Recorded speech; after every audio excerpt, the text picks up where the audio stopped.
En 2009, Closer rencontrait la fille aînée de Marie-Laure Picard, alors âgée de 11 ans. Elle est fière de sa mère et elle a tellement raison. Julie, 11 ans, est la fille aînée de Marie-Laure Picard, qui a conquis le cœur des Français avec son courage et son combat. Le 7 mars prochain, TF1 diffusera le téléfilm Après moi le bonheur avec Alexandra Lamy. Découvrez celle qui a inspiré ce film, Marie-Laure Picard, une mère courage de 4 enfants, atteinte d'un cancer généralisé qui a écrit un livre témoignage pour ses enfants. Les Pussycat Dolls ont squatté l'autoradio de la voiture. C'est Julie qui a choisi, sur l'iPod. Elle déplore que la playlist du chauffeur ne soit pas plus fournie, le pauvre, il n'écoute pas Sheriff Aluna. Mais la collégienne se contentera. Elle a, comme sa maman, une certaine propension à voir le bon côté des choses. Avant de partir en balade, elle terminait le coloriage d'une fée clochette qu'elle a laissée sur la table de la cuisine. À côté du tableau Velleda où personne n'a osé effacer son petit mot, griffonné en fin d'année, « Maman, je t'aime fort, fort, fort. Même quand tu seras morte. » Je suis contente qu'on ne soit pas séparés. Julie, 11 ans, elle est née d'une fratrie pas comme les autres. Il y a Thibaut, 9 ans, Mathieu, 5 ans, et la petite Margot, 2 ans. Une belle tribu, soudée et rigolote, qui aurait pu éclater quand leur mère a appris, en octobre dernier, qu'elle souffrait d'un cancer incurable. Si estime mal connaître Marie-Laure. Si elle n'a pu vaincre le crabe, cette mère a fait plier l'administration. Rien que ça. Si estime maman qui a trouvé ma famille d'accueil à côté de chez nous, à Puiseaux, Loiret, confirme Julie. On est allé chez eux pour voir et ils étaient gentils. Un seul souci, Valérie et Jean-Marc n'avaient l'agrément que pour 3 enfants. Marie-Laure a fait le reste, avec l'aide des médias. Julie a tout suivi de près. Soudain, on est passé à la télé et plein de journalistes sont venus à la maison. À l'époque, Marie-Laure ne savait même pas si elle fêterait Noël. Il a fallu que l'administration lise son histoire dans la presse pour comprendre l'urgence de la situation.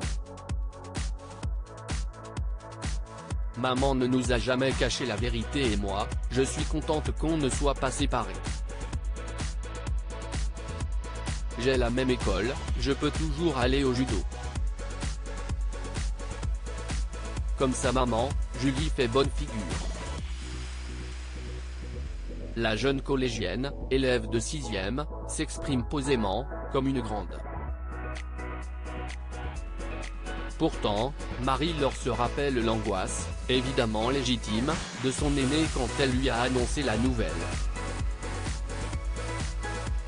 Je l'ai fait à ma manière, directe, sans tourner autour du pot. Je pense qu'il est indispensable de dire la vérité aux enfants.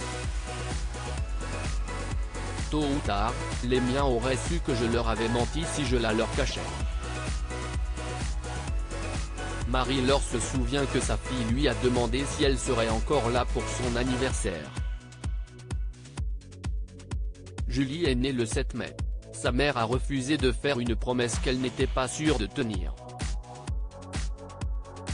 Au lieu de cela, j'ai cassé la tirelire à Noël. J'ai vendu ma vieille Chrysler. En une seule journée, j'ai dépensé 1800 € en cadeaux. Sous le sapin, une Wii pour tout le monde et une console PSP pour l'aîné.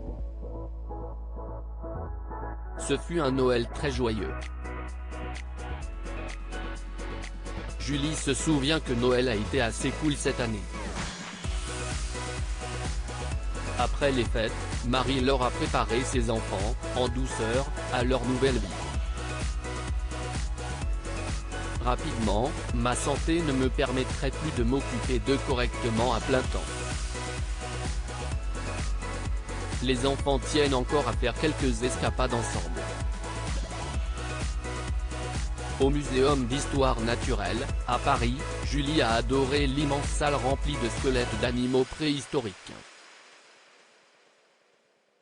Au musée Grévin, elle s'amuse à poser à côté de Geneviève de Fontenay et Claude François. Ils sont allés voir le Roi Lion. Ils en ont bien profité. Si est-ce la famille d'accueil qui est responsable de nous. Et puis, le 1er février, les 4 enfants ont officiellement emménagé dans leur famille d'accueil. Leur mère y a veillé. Julie ne se sent pas investie d'une charge trop lourde pour ses frêles épaules. Les adultes posent parfois des questions un peu bêtes. Quand on lui demande si en tant qu'aînée, elle se sent quand même un peu responsable de ses frères et sa sœur, Julie hausse les épaules. Maman me l'a bien dit, après elle, si est la famille d'accueil qui est responsable de nous. Elle reconnaît juste qu'elle fait attention à sa maman, qu'elle continue de voir 2 jours par semaine avec ses frères et sœurs. Elle essaie de nous faire rire et fait tout le temps des blagues, mais je sais qu'elle est fatiguée. Julie a tout compris, vraiment. À son poignet, elle porte un bracelet en bois gravé des Moyes Wiccan. Elle s'étonne qu'il nous fasse sourire, il sort d'un magazine pour ados. Plus tard tu comprendras, sourit Marie-Laure.